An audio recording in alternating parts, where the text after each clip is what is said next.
Mm. Oh. Mm.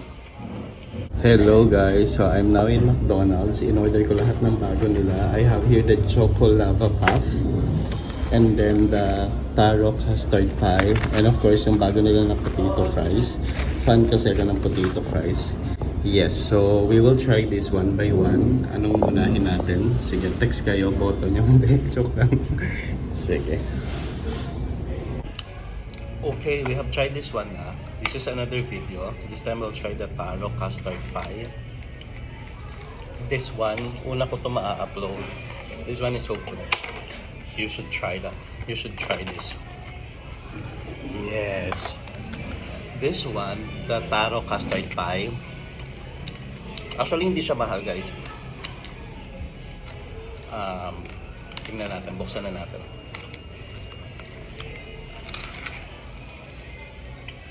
Oh. In fairness, hindi maliliit considering nasa 59-49 lang yung presyo niya.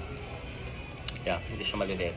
Nagbigay ako ng extra na sundae kasi sabi nila mas masarap siyang i-dip sa sundae. So we'll try. And again, I'm sorry kung medyo mukha tayong ewan for today's video. Galing ako sa game. Nag-pickleball ako tsaka volleyball. So pagpasensya ka niya na. Maliit lang siya. Pero I mean, hindi naman kasi siya mahal. First bite. First bite's for you guys. Second bite is for me.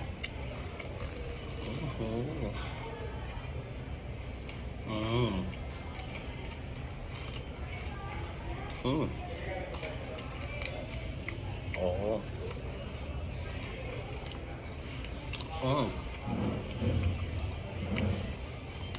Wow.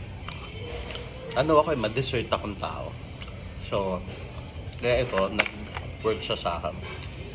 This one's also good. Pero parang hindi mo pa ganong malalasahan sa unang bite. So, try natin second bite.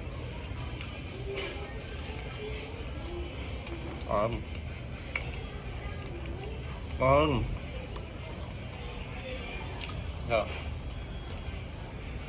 Subtle lang yung custard. Subtle lang rin yung taro. Parang yung taro, very sweet lang. Hindi, I mean yung parang hindi sobrang lasang-lasa.